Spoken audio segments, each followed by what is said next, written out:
खेत नहीं है कट्ठा एको हाथ ने रुपैया आगे धनी। खेत नहीं है कट्ठा एको हाथ ने रुपैया आगे धनी। कहाँ से दियो गेरुआ रंग के साड़िया आगे धनी। कहाँ से दियो गेरुआ रंग के साड़िया।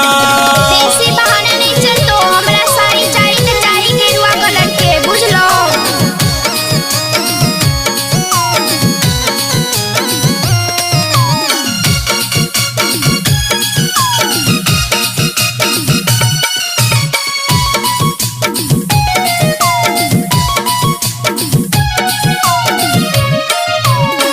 जुरते रुपैया नहीं तो बेच दे बिहार हो।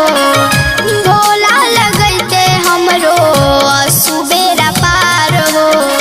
हई पर दूर धनिया भोला नगरिया। चढ़लो नहीं जैता तोरा सुइया पहाड़िया। पर जैते छाला तो बोरुक बैना डगरिया हो पिया।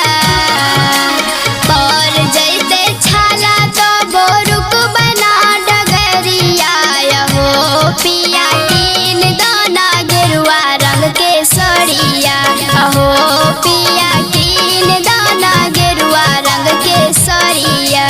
कहाँ से दियो गेरुआ रंग के साड़िया आगे धनी। कहाँ से दियो गेरुआ रंग के साड़िया।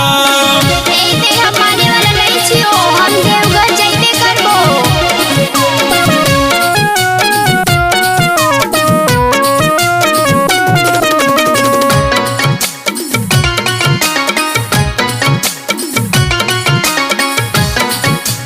म्यूजिक बाय संजय छलिया। कावर उठा के पिया जइबै बोलबम हो। हम नहीं रहबै पिया के करो से कम हो। करहो न जिद धनी मानो कहानामा। फैलल है देखो कितना भारी कोरोनामा। चल तो नए बहाना राइटर सोनू संजय छलिया हो पिया।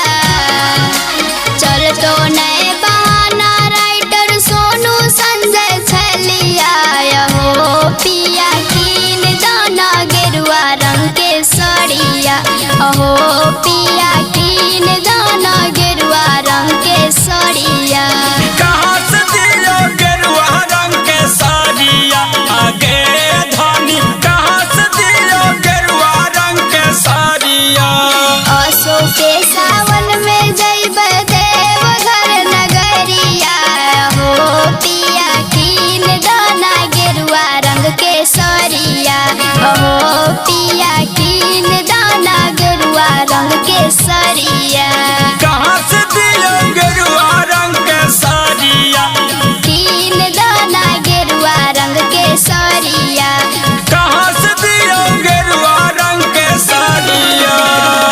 अच्छा चल नहीं मानबिस तो तोरा किनिए दै छियो चल।